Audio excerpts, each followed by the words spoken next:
All right, good morning everybody. Thanks for joining us today for the end of year reporting webinar. We're very excited. My name is Patrick Barrett. I work with our wholesale product here at ShipCompliant, and Colin Nielsen's joining as well. He's the ShipCompliant trading lead, and he's going to be taking you through the webinar today to go over best practices in preparation for the end of year reporting. Before we get started, I just want to go over a couple of logistics things. The GoToWebinar software is running on the right side of your screen. You can minimize or maximize it if you want to see the whole screen. Also keep in mind you're all muted, so we can't hear you, but you can hear us. And then also submit your questions. We'll be monitoring all the questions that come in. You can use that panel on the bottom right portion to submit questions to us, and Jessamine in our research department is monitoring them, and we'll be gathering them throughout the webinar. So at the end, we'll have a nice question and answer session and cover any loose ends that you guys may want to cover. Remember, the audio pin is listed here, and with that, I'm going to hand it over to Colin, and we'll get started. Thank you. Thanks very much, Patrick. Thanks everyone again for joining me this morning. I do appreciate it. I'm just going to go over a very brief agenda for what we'll be discussing today, and then we'll get into the topics for this end of year reporting webinar. So very briefly, to begin with, we're going to go over some account setup, alerts, and report settings review. Just some basics, very minor things that you can do in your ShipCompliant account to make sure that your account is fully prepared for the end of your reporting process. Next, we'll discuss some order management tips, how to ensure that your order integrity is maintained over the course of the year and as you approach your end of year reporting. Also to make sure that your orders have received tracking information and are updated to the appropriate shipment status.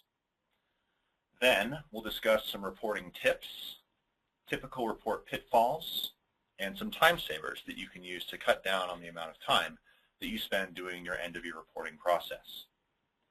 Finally, we'll be discussing help and support options through ShipCompliant, as well as a short question and answer session. So, to begin, I'd like to go over an account setup, alerts, and report settings review for everyone today, so that you know where to go to start working with the basics in your account to ensure that your end of year reporting goes smoothly. I'd like to point out that over the previous 8 years, there has been a significant increase in the direct reporting burden across all states. You'll note that from 2004 to 2012, from 27 states where direct ship reports would be filed, it has increased to 40 states. There are only 10 states now that do not have any reporting requirements. At the same time, the number of reports available, sales, excise, direct shipper reports, and others, has increased from 296 to 657. Clearly, the trend is upwards, and there is a 221% increase in total between the period of 2004 and 2012. As more and more states open up, there's going to be more and more state reports that you may need to be filing. So, report management and specifically making sure that you're taking the appropriate steps becomes increasingly important as you start shipping to more and more states. So, we just wanted to point out a very brief trend in this process so people understand that this is going to continue. It's not going to decline in any way. There's going to be continued reporting growth, which is a good thing. There's more markets available, more and more people to ship to, but an increase in your reporting burden. So the first thing that you should do, a very basic action that everyone can take today, is to go over your ShipCompliant Direct Compliance Wizard. Many of you whom I've spoken with during our initial phase of training, we went through this together. We went through each and every step to identify what you need to do, how you complete it, and each step also has additional instructions and even a short training video for you. Your Direct Compliance Wizard, which is seen on your homepage, is what I like to call a status dashboard. This very easily allows you to see which steps you have not yet started with a little red circle, which steps are still in progress, partially completed, but not fully done with a yellow triangle, and then finally, which steps are completed with a green check mark. So each of those steps is a really great way, by monitoring your Direct Compliance Wizard, to understand if there's anything outstanding that you still need to do within your ShipCompliant account. So as you begin to approach the end of your reporting period, you'll want to review each step. If there's anything that has an outstanding notifier on it, in progress or not started, you'll want to make sure to review that step and enter in any required remaining information. It's a very simple step, but because we derive so much of our information on your reporting from your account setup, it's very, very critical to make sure that you ensure that these steps are as up to date as possible. Additionally, you'll want to make sure that your shipping preferences are kept up to date. If you've changed your shipping practices over the course of the year, maybe you're shipping to a new state, or you've decided that you've stopped shipping to a given state, you want to make sure that those are updated because that drives every other requirement in your direct compliance wizard. You'll want to make sure that those are kept up to speed so that we can prompt you for any additional rules that may have come up over the course of the year, report requirements, registrations, and so on. Additionally, you will want to review your currently applied report frequencies. In ShipCompliant, from the Reports and Manage Report Settings section, you will want to ensure that you've applied all of your report frequencies. Applying your report frequencies is critical because that is how ShipCompliant knows what reports to generate for you. Additionally, you will want to review your sent to fulfillment and pickup options. These options are going to determine whether or not sent to fulfillment and orders with a license relationship of pickup are going to be included on your end of your reports that you'll be filing. So doing a very brief review of these report settings is going to be very, very important. Next, you'll want to review your applied report frequencies, the ones that you've already signed up for. In this case, you can also review the blue tooltips for our report frequencies. Those will quite frequently give you additional information about the options for your reporting and any special notes, such as whether or not you actually even need to be filing that report. Lastly, please confirm any state requirements that might be different or changed over the course of the year. I'd like to point out that there are some states in which you should pay special attention to your reporting requirements, specifically Texas, Washington, Ohio, and Connecticut. Each of these states tends to have some various reporting options that you may want to review prior to submitting your end of year reporting. So pay special attention to those 4 states, Texas, Washington, Ohio, and Connecticut. So in doing the review of your report frequencies, you can not only make sure that you're signed up for the appropriate reports, you can also address your sent to fulfillment and pickup options, and then review any special notes, particularly for the 4 states that I've outlined here. Next, everyone has access to ShipCompliant's state detail pages. These pages are very, very helpful. These pages give you a complete summary of all of the state compliance rules. You have contact information for the state authorities, including a website link, phone number, and state address. You can get temperature forecasts for the major cities within the state documents, and even a tax summary. This page is available for all 50 states, and you can very easily get to it.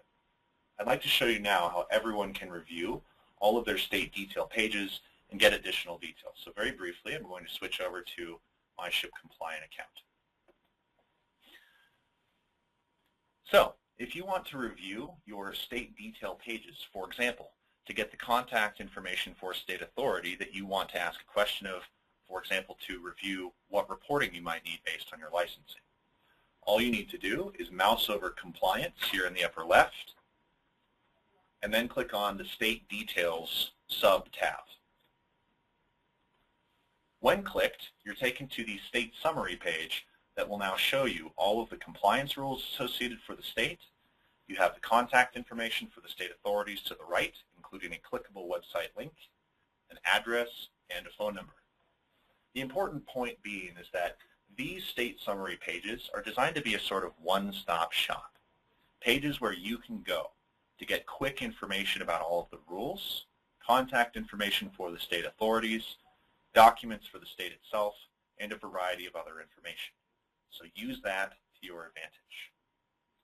So in sum, if we go back to our home page here, it's very easy for everyone to be able to quickly review your compliance wizard here to understand what actions you need to take. You can mouse over compliance and review your state details to get contact information for state authorities. And you can also very quickly review your alerts that ShipCompliant has generated on your behalf to inform you about upcoming potential issues within your account. I'm going to go ahead and switch back to our presentation today. And we'll move on to the next section, which is your order management tips. Over the course of the last year, ShipCompliant has introduced some additional search orders filters, which will be very, very helpful for ensuring that the orders that are present within your ShipCompliant account have received all of the necessary information in order to report on them correctly. So I've laid out on this slide a few very helpful combos, so to speak, or combinations of your search orders filters that you can use to review your order information.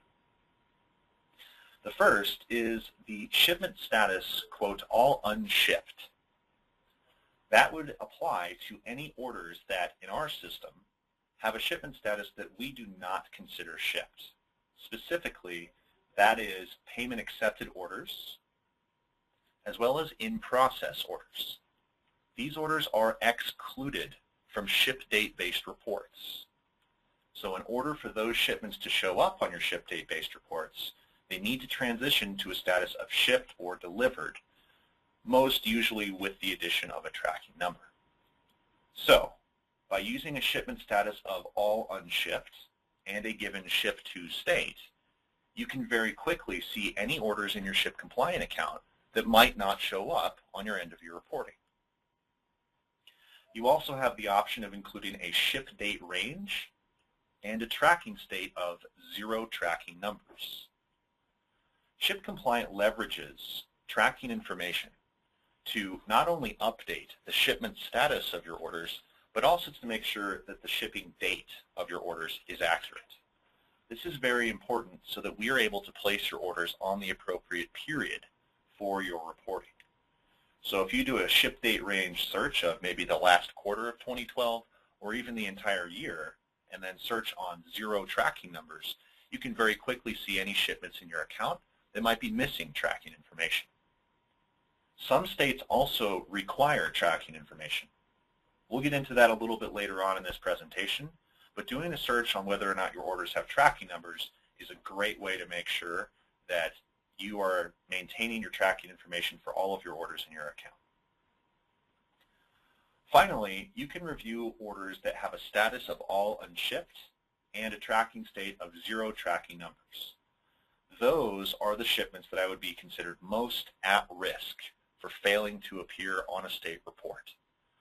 Using that filter will show you all of the shipments in your account that would, unless something is done, be essentially invisible to your reporting. Any orders that are considered unshipped, in other words, in process or payment accepted as a shipment status, and do not have a tracking number, which would update that status, those are going to be shipments that you really want to pay attention to say, okay, these are ones specifically that I know I need to address before I start filing my end-of-year reporting. Very briefly here, I'd like to show you how you can apply these filters from within your ShipCompliant account so that you know exactly how to use these following this presentation. Let me go ahead and switch over to my ShipCompliant account now.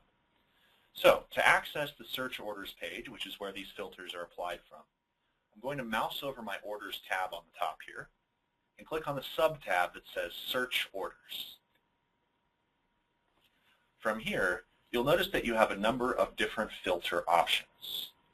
You can use these filters in conjunction with one another, as I've defined just a moment ago, to create a very specific list of criteria that your orders meet. So in my case, the first status that I want to show you is a shipment status, which you can see here, of all unshipped. So only orders that are not going to be considered shipped on our state reporting. If I then filter on a ship to state, in my case, I'm going to filter on the state of Georgia. I can see any orders that are in my ShipCompliant account that are not yet considered shipped and would thus not appear on my state reporting. So if I now select Georgia, I have my shipment status of all unshipped applied, and I click on Search Orders, I'll be able to very easily see that I have one shipment in my account that is not considered shipped in the state of Georgia. So this would be a great cue for me to add tracking information, or in another way, update the order's shipment status. I'm going to go ahead and modify my search to go back now and have some new search criteria. So the second search I want to show you is a ship date range and then a tracking state of 0 tracking numbers. So in this case, I'm not going to define a state. I don't need to see a particular state. I just want to see all of the orders in my account right now that don't have a tracking number added. So if I define my ship date range here as 1/1/2012, I'll leave the end field blank so that it covers the entire year. And then I choose from the tracking state drop-down menu, 0 tracking numbers. When I click search, I can see 3 orders that now do not have a tracking number. So it's not necessarily the case that these orders are not considered shipped, but this is a very easy way to see if these orders don't have tracking information. Again, a potential pitfall because those orders could potentially show up on a different period's reporting, and you want to make sure that all of your orders, by general rule, do get tracking information added to them. So my final search that I'd like to show everyone today is a shipment status of all unshipped and a tracking state of 0 tracking numbers. Generally, these are going to be your red flag orders. Again, orders which would in no instance show up on any of your state reporting going forwards. Orders that you would absolutely want to update before you do your end of year reporting. So if I now define a shipment status here of all unshipped, and then a tracking state of 0 tracking numbers, I can leave my ship date range as 1/1/2012, and then I click search. In my account, I can see that there's a couple of orders here that are not considered shipped, don't have tracking numbers, orders that would not show up on my state reporting. Again, using these filter combinations is very, very helpful for getting a really quick picture of what orders you might be missing, orders that you would otherwise then need to resubmit a report for potentially, that you can take a quick action like adding a tracking number or updating their shipment status to avoid having to submit an amended report copy. So I'm going to go ahead and modify my search and clear out my search parameters here and return to my home page here briefly. So I'll just return back to our presentation for the time being and move on to an additional slide here that's just, again, reiterating the importance of adding your tracking information. Your shipment status of your orders is going to determine whether or not those orders will show up on a report along with that order's ship date when it actually left your facility, as well as when it was paid on. When you took cash from your customers, when you processed a credit card, or you cashed a check, those are all going to be things that influence where your orders show up on your reporting. One of the most important things that I will continue to emphasize through this training is the addition of your tracking numbers. Adding your tracking numbers either manually, through an integrated partner system, or through a spreadsheet upload is very, very important. ShipCompliant will leverage the tracking information from our carrier services to update your order statuses to shipped or delivered based upon the tracking information, and also make sure that those orders have the appropriate date of shipment. Both of those things will make sure that those orders fall into the appropriate period. The general rule is that your sales tax reports are going to be based usually on a payment date, so when something was sold.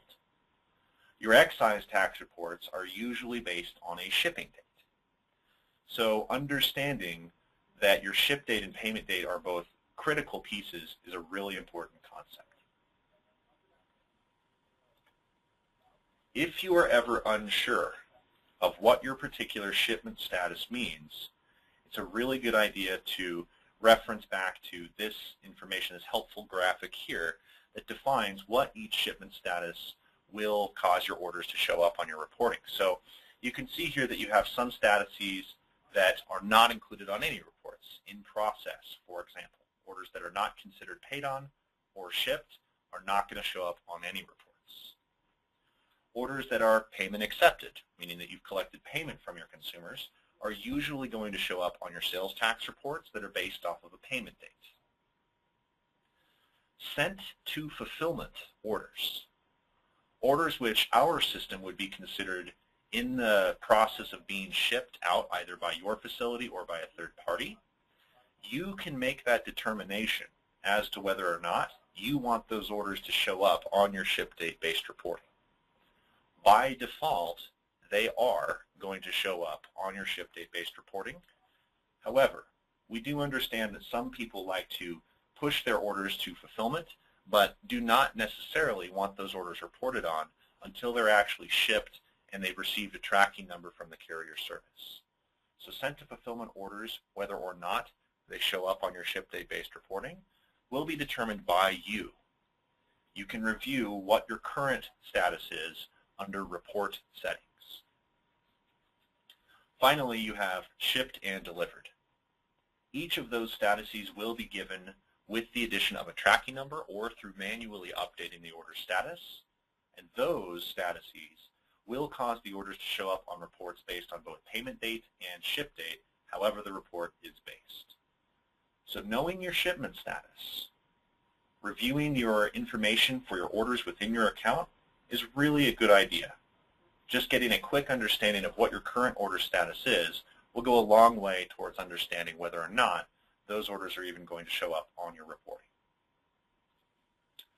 So when you're reviewing your order information in your ShipCompliant account, you have 4 factors.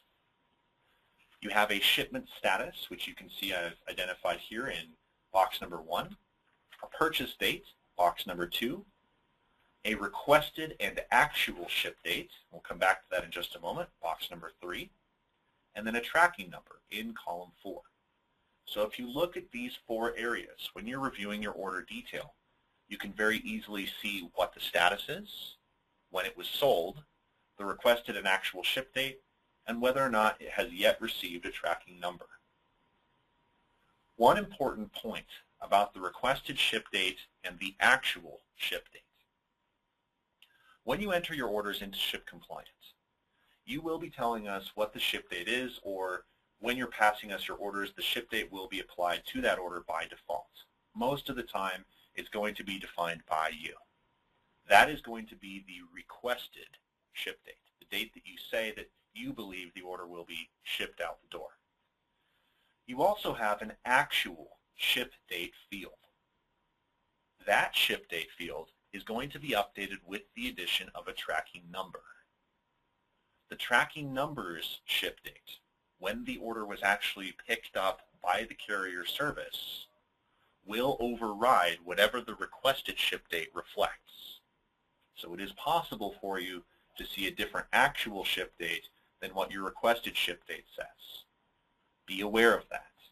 We will use the actual ship date, if different, to determine on which period's reporting a given order should appear. So knowing these 4 factors, your shipment status, your payment date, your requested ship date, and your tracking number, is a really good idea. Understanding these things will go a long way to making sure that you can quickly identify any issues with your orders going forward. So, to wrap up your order management tips, an end-of-month or an end-of-year process, in addition to using the filters, which I spoke of earlier, you want to first make sure that you've added any orders not already in ShipCompliant. Do an internal review of your order management systems. Look and make sure that everything in your order management systems, as much as you can, lines up with what you're seeing in ShipCompliant. And you can use the search orders filters, which I spoke to earlier, to outline exactly and see exactly what orders exist in ShipCompliant, potentially versus which orders do not appear in ShipCompliant. Next, you'll want to add your tracking information, not only because that helps maintain your order status in ShipCompliant as well as the actual date of shipment, but it'll also make sure that in states where tracking information is required, that those orders show up appropriately. Finally, and perhaps most importantly, you would want to void any orders from ShipCompliant that were canceled during the reporting period. So if any orders were not shipped for any reason that you've already entered into ShipCompliant, you don't want those orders to show up and potentially impact your reporting. So you'll want to take a very short 3-step process, finding your orders, selecting them, and updating their status to voided to make sure that those are removed and not counting towards your end-of-year reports erroneously. So those simple steps for managing your orders will go a long way to making sure that your reports are accurate. Moving forwards here, I'm going to go ahead and start discussing your report management, typical reporting pitfalls, and time savers. I'd also like to encourage everyone to keep our questions coming. We'll certainly be happy to speak to those following our presentation today. If there's any that we can't get to, we'll certainly be in touch with you later. So please keep those questions coming if there's anything up that you have a question on. So we'll now discuss some report management, typical reporting pitfalls, and some time savers that you can utilize to really make sure that your end-of-year reporting process is a smooth one. The very first thing that I would suggest that everyone does is to check your reporting and the data on those reports early and often. From your Open Reports page today, you'll see reports, if you haven't marked them as submitted, with little preview icons as well as print icons. Clicking either will allow you to get an early look at what your current amounts due on those reports are. So you can get an idea of what your estimated tax liability to those states might be, your amount due in these cases, as long as you understand that those values, the amounts that you're seeing, can change with the addition or removal of orders. So potentially, if you've voided orders over the course of the year, or you've added tracking information to those orders which changes their status or their date of shipment, those amounts can change. So we always highly recommend checking these reports and this data early and often prior to doing any remittal of payment to a state. Once you've previewed or printed a report at least once, you'll notice that a little icon called Export, looks like an Excel sheet, becomes available. Utilizing the Export button is very useful for performing what I like to call a redundancy check to confirm that all of the order information on your ShipCompliant reports reflects what you have in your ShipCompliant order management system. So basically, when you're searching on your orders within ShipCompliant, you can use Export to confirm that all of the orders that you would expect are showing up on those reports. I usually like to use the invoice list option simply because that allows me to get a very quick count of exactly how many invoices are showing up on my reporting, and then compare that against what the number of invoices I see in my order management system would be. You also have other Excel formats. We have our standard ShipCompliant 1011 formats. We have our controller report formats that you can utilize for advanced and additional information. There's lots of different options to get quick counts of exactly how many orders are showing up for each of your state reports. So it's very, very easy to review these reports today, right now, or when you start your reporting process to confirm that you're seeing the appropriate information. Next, for your state reports, you will want to ensure, at the very least for this end-of-year reporting process, that you print the filing instructions. Many times over the course of the year, people will start to become so familiar with the report that they've done many times in the past that they don't bother to click the filing instructions checkbox anymore. They just print the report itself, render it, and they feel like they're done.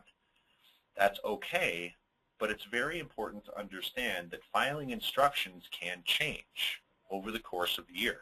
There may be additional requirements or special notes in our report filing instructions that you might want to see. Those filing instructions can impact your reporting process. So you want to make sure that you've reviewed the filing instructions and that those still correspond with what you understand on how to file those reports. Optionally, you can include an e-signature, an electronic signature that will be applied to the appropriate fields on the report itself, so that in some cases you won't even have to touch pen to paper. Very simple to do that, and we'll discuss e-signatures a little bit later on in this process. Next, I'd like to discuss two states in particular that are typical reporting pitfalls at the end of the year. Those states are Missouri and Virginia. Missouri's Form 12 and Form 40, Direct Shipper Annual Report and Tax Computation, requires that all orders shipped into the state reflect a tracking number on the report.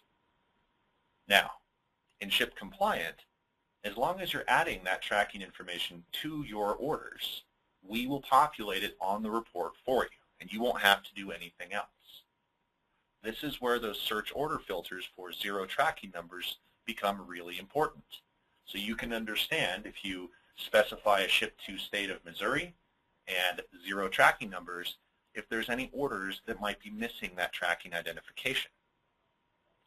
You really don't want to be in a situation at the end of the year, maybe as you're approaching the deadline for filing the report, to all of a sudden print your Missouri Form 12 and then find out that you're missing 100 orders tracking information. So add your tracking numbers. It's very easy to do. There's lots of methods of doing that, and you definitely want to make sure that they're in for Missouri. Very similarly, the state of Virginia single and dual permit report requires the common carrier number of the state to be specified for all orders shipped. That common carrier number is only populated if the order has received a tracking number in ShipCompliant. So another report that, through the addition of tracking information, is going to be much, much easier to file as long as you're making sure that happens over the course of the year prior to your end of your reporting process. So for these two states in particular, Missouri and Virginia, you want to make sure that you're definitely taking that extra step of adding that tracking information. Another couple of states where people tend to get tripped up as they go through this end of your reporting process are the states of Wisconsin and Michigan. The states of Wisconsin and Michigan do have some date of birth requirements. In the state of Wisconsin, they are asking you to provide both the purchaser and the recipient's date of birth.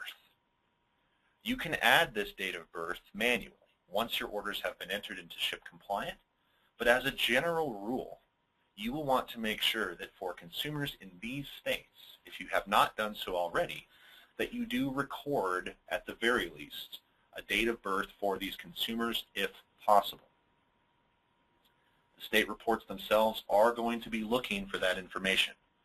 So if you need to go back and retroactively review your orders to these states, you want to see as much as possible if you have a date of birth available, or see if you can take some extra steps to maybe get a date of birth from a consumer that didn't provide it to you in the past. So you can retroactively add dates of births for any consumer orders in these states. It's very easy to do in ShipCompliant, and you can edit your individual orders to reflect those dates of birth going forwards. Next, I'd like to bring up the topic of e-filing. Increasingly, more and more states are going to offer e-filing options. North Dakota, New York, Washington, Wisconsin, Ohio, generally large states in which there's going to be a lot of your consumers, these states may require you to do electronic filing. In those states where that is supported and publicly available, ShipCompliant may offer an e-filing option, so you'll want to review your report settings if you're interested in doing e-filing. It's also a really good idea to check state websites very well ahead of time. Sometimes state websites can be a little bit hard to navigate to get on where to go or what to do, so look at the state websites that we provide for you in the filing instructions, as well as from the state detail pages, which we talked about earlier. As long as you're doing that and reviewing those states, you'll be able to make sure that you're on top of any additional requirements, like do I need a PIN number? Is there an account ID or a password that I have to get from the state? What kind of payment am I going to be remitting? Is there going to be an electronic file transfer, a direct deposit, a payment voucher, or am I just cutting a check traditionally? And finally, data entry. How are you actually going to report to the state for e-filing? Are you going to be transposing your shipment history? Are you going to be importing a specific file type, Excel, CSV, or XML? Or are you going to be keying in individual shipments? So there's lots of different e-filing options out there currently. What I'd like to do now is very briefly show you what the e-filing process looks like for one state, the state of Wisconsin. So I'm going to go ahead and just toggle over to my ShipCompliant interface here. Okay, so I'm going to now show you what it would look like for filing a Wisconsin report. I'm going to show you a couple of examples here that you can use to your benefit. So if I now mouse over Reports on the top of the page, and I click on my sub-tab here that says Open Reports, I'll be taken to all of my currently open reports within ShipCompliant. On the bottom of my table here, I can see that I have an open report for my Wisconsin AB 130 and 135 liquor tax file transmission. I'd like to point out that for many of our e-filing reports, we have these green tooltips available.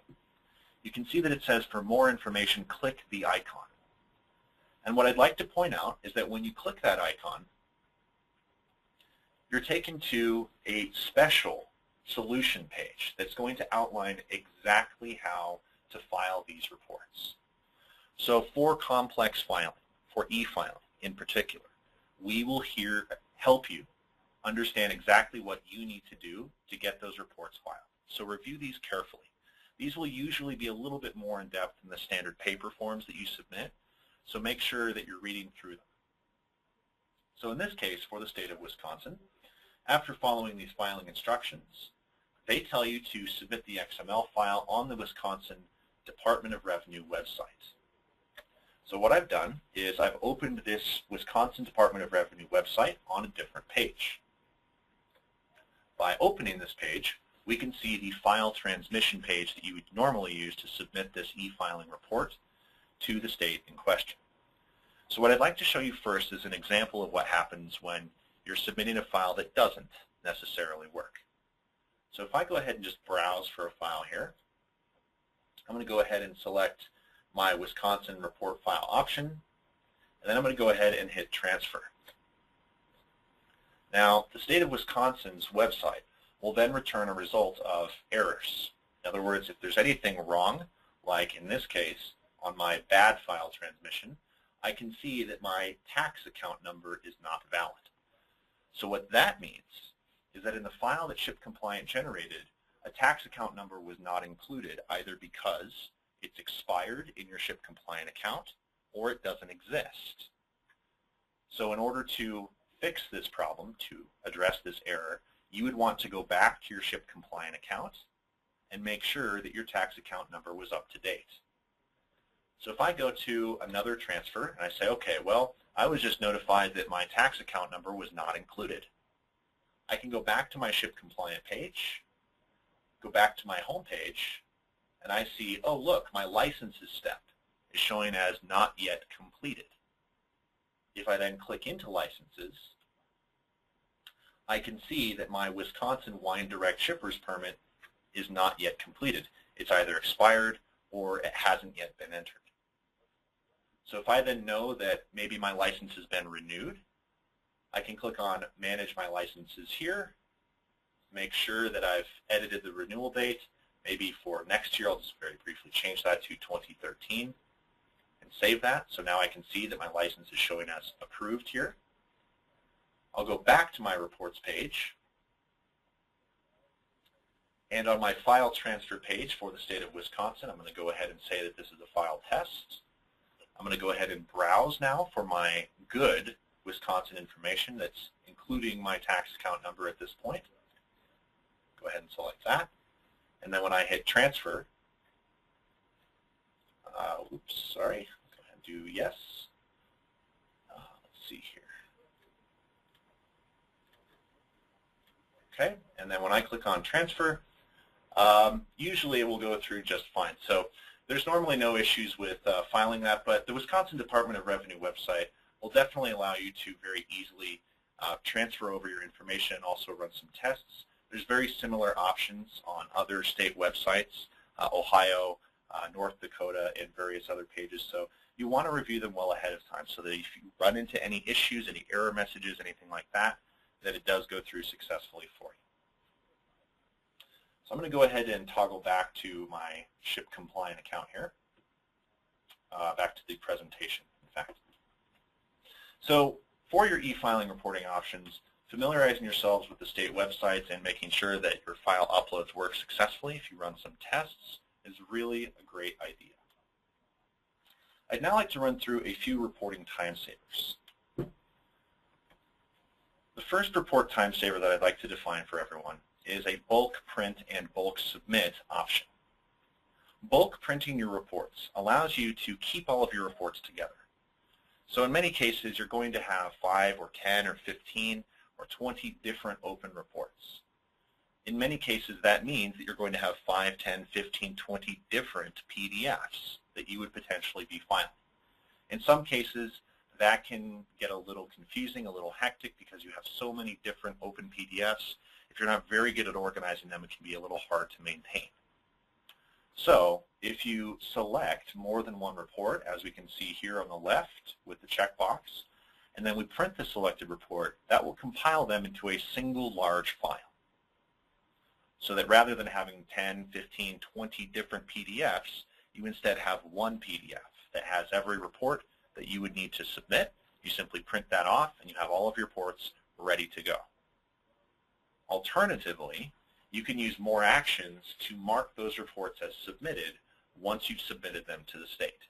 So you don't necessarily need to be printing every individual report or submitting every individual report one by one. You can use these bulk options to more quickly both print your reports and also submit them to the states in question. The next time saver I'd like to address here is your address label options. Utilizing your address labels can be very helpful because you can quickly and easily get the filing authority address that you need to simply by selecting your state reports, clicking more actions, and then print address labels. If you have a Brothers or an Avery series printer, label printer, you can simply select that PDF file that our system generates. Your state filing authority addresses will be rendered in a 3x3 grid, and you will have labels ready to print. You can then simply peel those off, put them on an envelope, put that in the envelope with your reports, your check, and then send it off to the state, and you're done. Very, very simple to do. It's a lot easier than handwriting each individual state authority address on each envelope that you're submitting to a state. So consider that as an option. Another time saver for you. We also support e-signatures, as we were talking about earlier. E-signatures allow you to create an electronic signature within your ShipCompliant account that you can apply to your reports going forwards. You'll want to look for the e-sign icon next to your reports. If that icon is missing, the report either does not support the e-signature, and some states do not support that. They do require you to give your own signature in each case for their reporting. Other states might just have e-file options, which don't support an e-signature in that case either.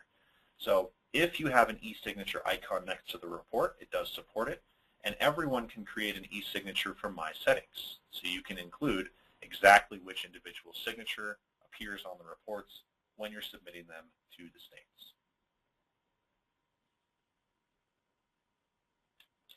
Finally, for our reporting time savers here, I'd like to discuss what we have now in ShipCompliant called ShipCompliant Analytics.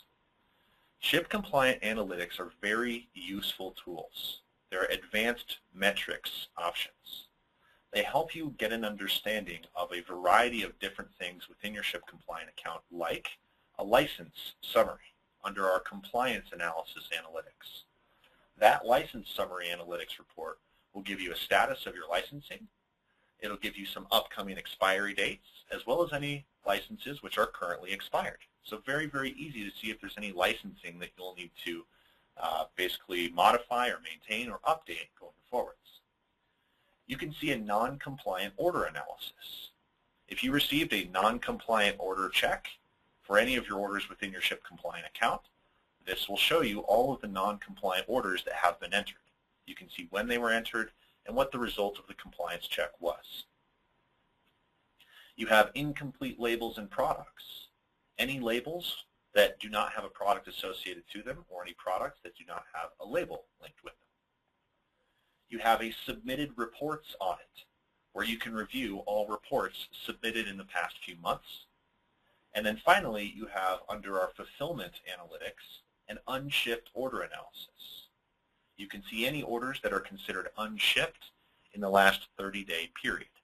So if there's anything hanging out, any stragglers, any orders that just may not yet have received tracking information or are in another way considered unshipped, payment accepted, or in process, you can see that very quickly from our Analytics tab. Very briefly, I'm just going to toggle over there to show you what our Analytics tab looks like. If we go back to ShipCompliant, and we mouse over our tab on the top here that says Analytics, you can see that you have a sub-tab that says Explore Reports. Once here, you have a variety of options. If you click on Compliance Analysis, you can see that you have the options for reviewing your license summary. You can also see an expiring licenses analysis. You can see a non-compliant order analysis from here. There's a lot of options. The analytics reports are very powerful metric tools, and they're certainly available to everyone whenever you come into your ShipCompliant account. Go ahead and minimize that for now. Under Fulfillment, you can see if there's an unshipped order analysis for any orders over the previous 30 days which have not yet been considered shipped.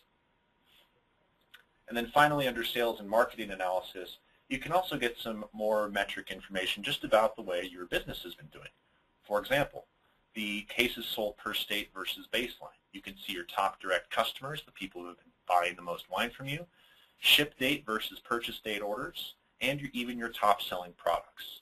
So there's lots of options here under your analytics to analyze not only your licenses, non-compliant orders, incomplete labels and products, and submitted reports, but also to get metric information about your sales. So certainly utilize your analytics tools along with the other ones to help assist you with your end-of-year reporting process. So the last step in this entire process is to make sure that when you do your reporting, when you cut your checks, when you've put those checks in an envelope with the reports themselves, or you've submitted them online, that you come back to ShipCompliant and you mark those reports as submitted. You will want to include as much detail as possible, including a date that you said that you submitted the report, the name of the person responsible for submitting it, any internal reference number, and then any comments. You can be as succinct or as verbose as you like in your comments, and certainly include additional detail. If there's any special notes about the filing that you just did, anything that you want to include later for your review, you can certainly do that. ShipCompliant will preserve these report copies for you indefinitely. So 6 months or 6 years down the road, if you need to see exactly what you said that you sent to a state, it'll be right here waiting for you. So we highly encourage you to do that.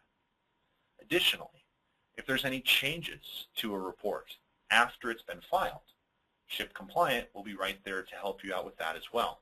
If we see that an order has been added to a report or would have appeared on a report after you've marked it as submitted, or maybe an order has been removed from a report that was marked as submitted, our system will catch that. So we will let you know via the alerts page, the to-do pile that we talked about earlier, that a report has changed, that you may wish to review the amended report from your submitted reports page to ensure that you weren't missing anything. So the important point is that through submitting your reports, ShipCompliant is going to be able to serve as a safety net for you to make sure that you're not potentially missing anything once you've said that you've sent the reports to the state. To wrap up, we have a very, very useful checklist for submitting your reports to the states using this in conjunction with the other action items that we outlined earlier today. The very first thing that you'll want to do during your end of your reporting process is to print the report once. Do an initial review. Look at the report information. Look at the fields and the data that's on it. See if there's any outstanding discrepancies, anything that you feel is off. Maybe a number doesn't look right, or something just doesn't appear to be good with that report. In particular, once you've printed your report, you can then use the export icon that we talked about earlier to confirm that it's showing all of your expected orders. If you expect to see 10 shipments, you then click export and you find out that only 5 are showing up. That's a great way of saying, okay, well, I need to find out where my other 5 shipments are and then add them to my ShipCompliant account. Once you've done that and you've added any missing orders, you will then want to ensure that all tracking numbers and or dates of birth have been added. So you can use the search orders filter, tracking state and 0 tracking numbers, and a shipping state, or you can very simply review the order file export above to see if there's any orders on that file that don't yet have a tracking number. If they don't, you'll want to add it.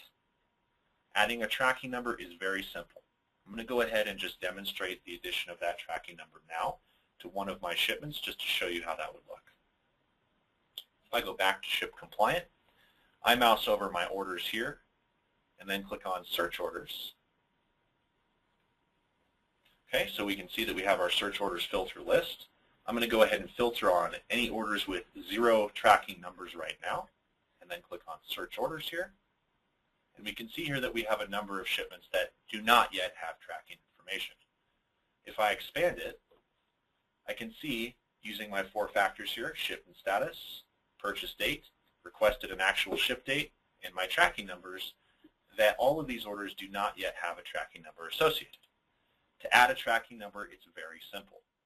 I'm going to go ahead and click on this little pen and paper icon, also known as Edit, on the right. When I do that, I can see my Edit Shipment screen, showing me all of the detail about the order, like whether or not a date of birth is included for the purchaser or the recipient, as well as a field here that says Add Tracking Number. When I add a tracking number to my order, as I've done now, I'll scroll down and then click on Continue. You'll get a little confirmation box here asking you to confirm that.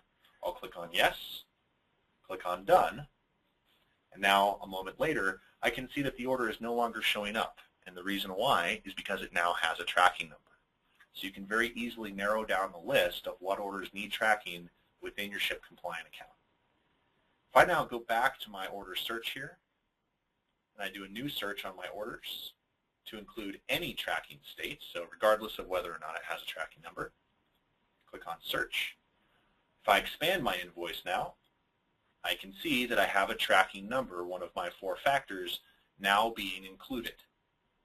If I click on this tracking number, very easily, I get all of the tracking detail included from the carrier service, including when it was shipped right here, where it was sent, and the order's status, package delivered. So while this order in my account may previously have reflected a shipment status of payment accepted and a ship date of 11/25, if I now refresh my page with the addition of a tracking number, if I expand my shipment, I can now see that the status now says delivered, and the actual ship date has changed to 12/3 instead of 11/25. Again, states are going to be looking in many cases for this tracking detail. If you can provide it, we highly suggest that you add it. It's very simple and it does a lot for you. Helps make sure that your orders are kept up to date. So I'm going to go ahead and toggle back to our presentation now. So that was step 2, making sure that you've used your search orders filters to find orders that need tracking. Once you've done that, to add those tracking numbers and or additional dates of birth. Your last step in this process is to do a final reprint. Once you've added your orders and you've added your tracking, double check it one more time. Look at the report, confirm that all of your orders are there, and review your filing instructions. Make sure that even if you're comfortable with the process in which you've used to file a report in the past, that you look at those filing instructions. See if maybe there's a different address that you filed to than in the past, or if there's an additional requirement that you weren't aware of. It's very easy to review those. A quick cursory review of those filing instructions will go a long way in ensuring that you're submitting your reports appropriately. The very last step is to click Submit once you've sent your reports to the state. Once you've done that and you mark your reports as submitted, those reports will be preserved as a copy for you. You'll have them forever. As long as you come back to ShipCompliant, you can always review those reports from your submitted reports page and see them at your convenience. So this checklist, just 3 short steps that you can take, is going to help you really make sure that your end of your reporting process is a smooth one.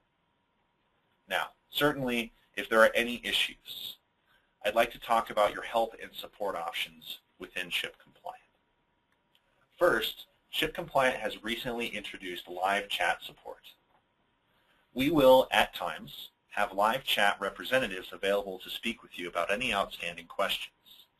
If you see a live chat button, you can simply click on it, ask a question, and we'll be here to help you as much as we can.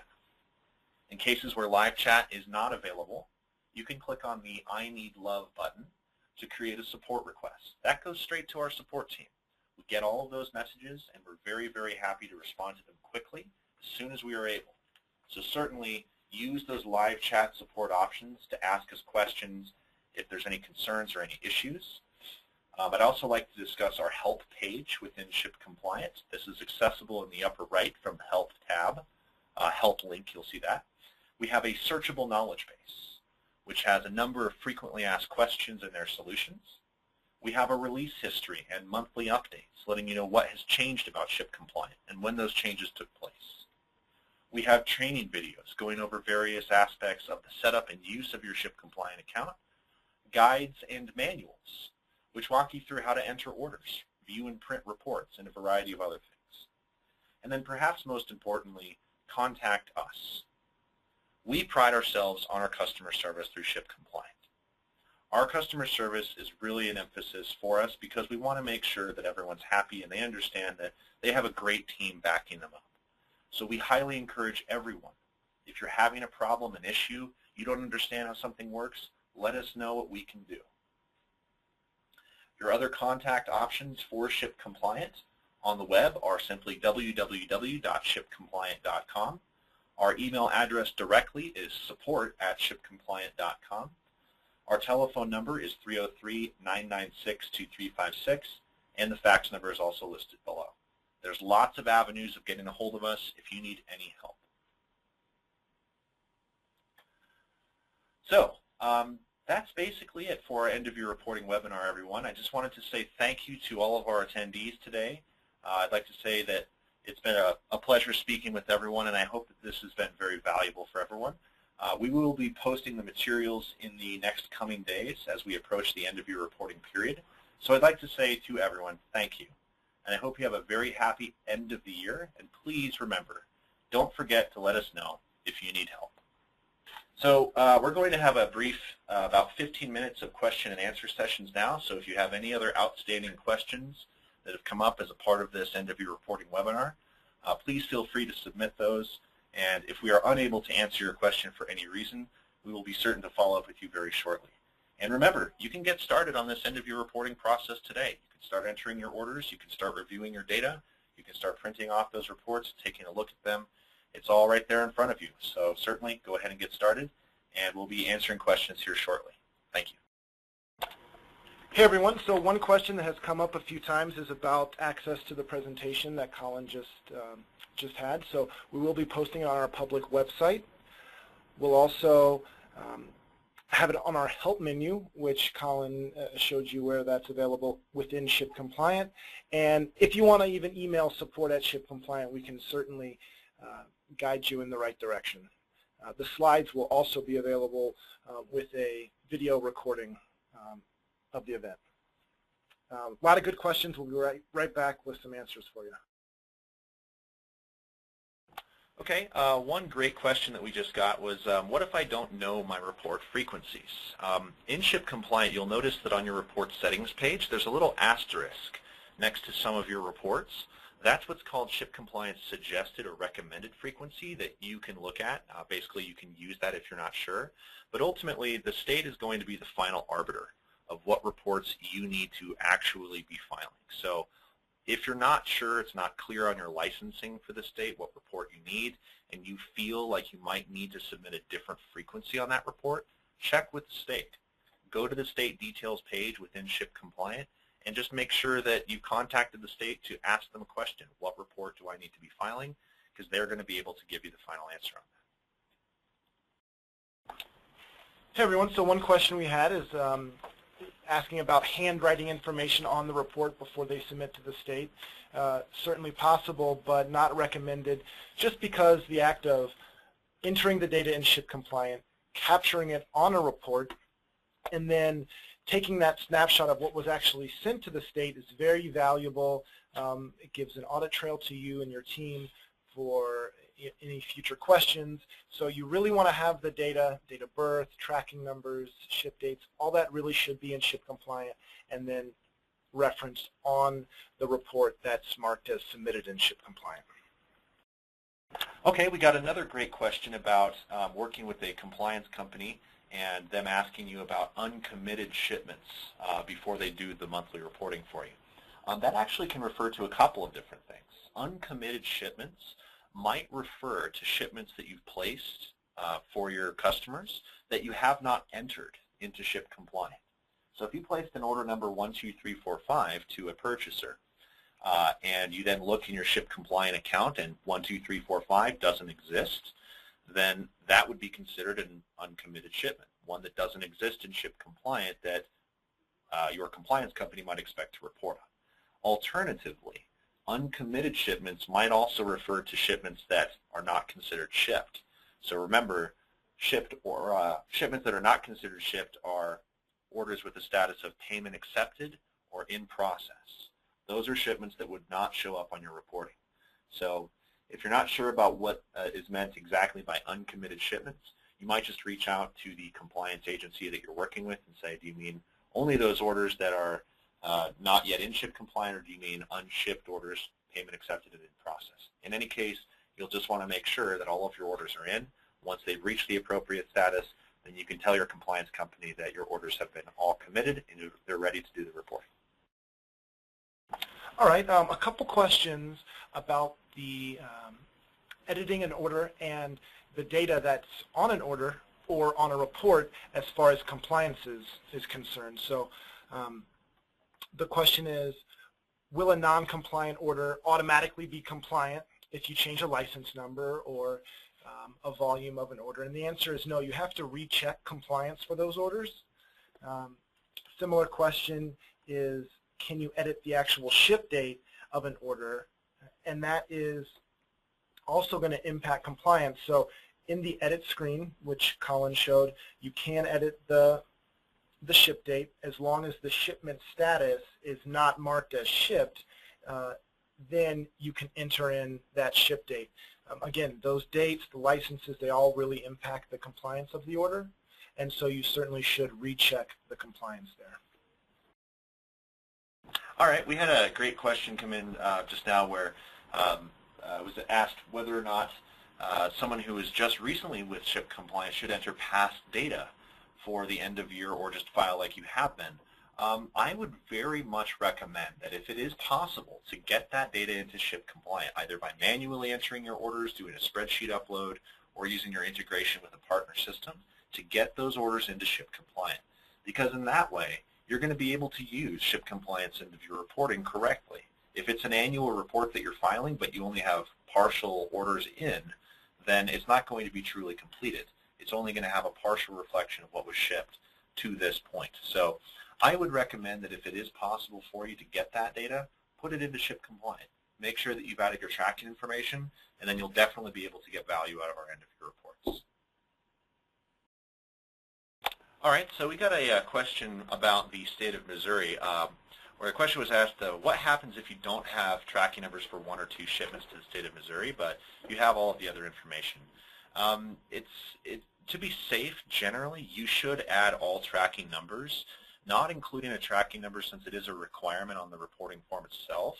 it can increase the likelihood that the report may be rejected, or the state might request you submit an amended report copy for those particular orders. So it is a really good idea that if you have that tracking information available, particularly in those sensitive states of Missouri and Virginia, to include it with your orders going forward. All right, the next question is about report management and getting your tracking numbers into ShipCompliant. So the question is, the report management checklist that Colin displayed says you can export orders, confirm the orders have all the necessary data, and can you add the tracking numbers at that point? And the answer is yes, you could re-import the orders with tracking numbers, but there is a portion under orders called tracking numbers where you can easily import all of your tracking numbers via Excel. It's a simple template which is available here in the instructions portion, and if you download that Excel file, it's very simple with the order number, if there are multiple shipments on that order, and then the tracking number.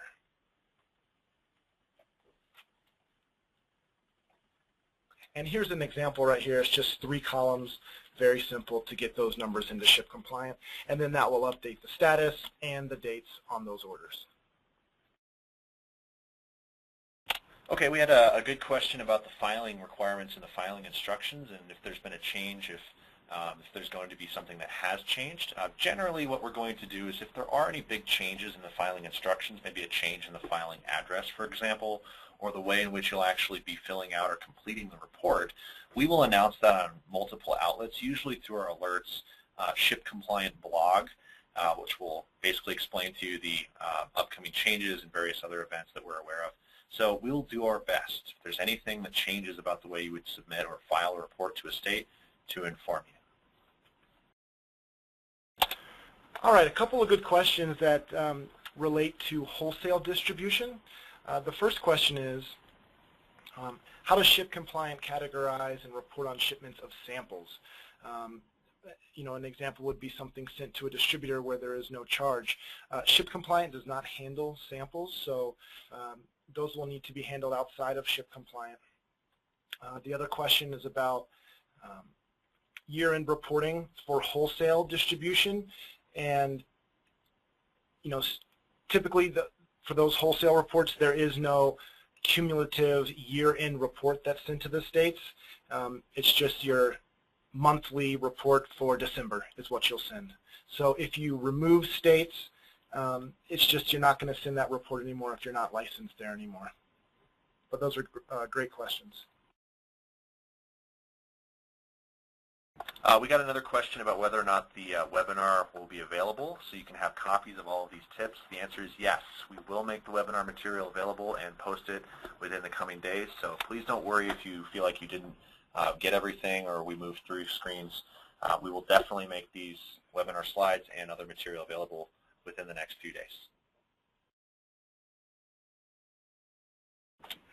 And hey, I just wanted to make a quick note about the question on samples.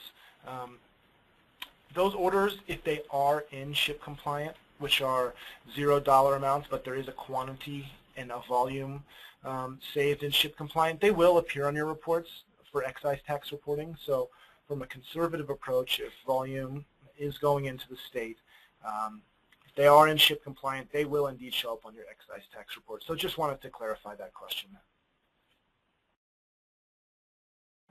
Okay, so we had a good question where given shipments without tracking numbers, how are you going to find out exactly which of those can be or must be updated and which of those can be ignored? Again, it's our very strong emphasis that if a tracking number is available, that you add it. There's no penalty to doing that. And adding a tracking number to your orders in ShipCompliant is really the best way to ensure that those orders are kept up to date for both their status and their actual date of shipment. So technically, not every state does require tracking information on its reporting, but of particular emphasis is, as we outlined earlier, Missouri and Virginia. Those states are sticklers for tracking information. They're going to be looking for it. So at the very least, you're going to want to ensure that for those states, you do add that tracking detail as available. All right, we had another question of Where is the order template to enter past data into ShipCompliant? So very simply, I'll show you where you can find that within our system. If I go back to my ShipCompliant account here, you'll notice that under the Orders tab, you have a sub-tab that says Manage Orders. If you click on Manage Orders, you'll notice that just below the third link down, you have a link that says Download Order Template. This template is ShipCompliant's what we call our 1011 format. This format allows you to enter in your order data and then to very simply, once you've entered in your data like your billing file last name, billing first name, company, address, city, state, zip, and so on with your order details, you can upload that information into ShipCompliant.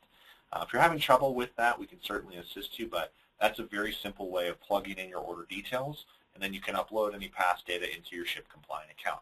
Alternatively, if you don't want to mess around with a spreadsheet and plug that information in, you can always use the blue link here that says Enter Order Manually. We will then allow you to enter that order information manually one by one. It can be a little bit more time consuming, but some people tend to find that it's a little easier to do it in that sense rather than to plug their orders in through a spreadsheet. All right, so we have one other question here for none of our in-house orders have tracking numbers, and if you add them in now, will you have to refile each month, or will those only affect your year-end reports? That's a good question, because if you add them in now, your tracking numbers for your in-house shipped orders, it is possible that if the tracking number reflects, for example, that an order with a requested ship date, remember we talked about how there's a requested ship date versus an actual ship date that's given by the carrier service. If the requested ship date is in 1 month, and then the actual ship date for the order changes to a different month based upon the tracking information, it is possible that that would change a copy of a report that you had said you submitted to a state.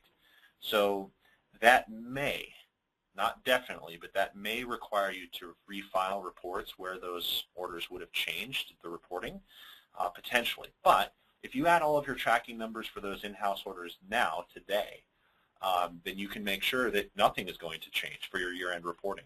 As long as all of your tracking information is in prior to doing that end of your reporting, your report should be up to date at the moment that you're ready to file. All right, everyone. I think that's going to about do it for our presentation today. So I'd like to say again, thank you so much to everyone for joining us. If we were not able to get to your question as a part of our question and answer session today, we will follow up with you offline to see what we can do to help. And I'd just like to say thanks again to everyone who's stuck around for so long to go through this. Again, our goal here is to help you. So we really want to make sure that everything works smoothly for you. We're very excited to help you, and we wanted to wish you very happy holidays and a happy 2013. This presentation will be available in the next few days. We will put this online, so no worries about that material. Thanks again, everyone. Happy holidays and Happy New Year.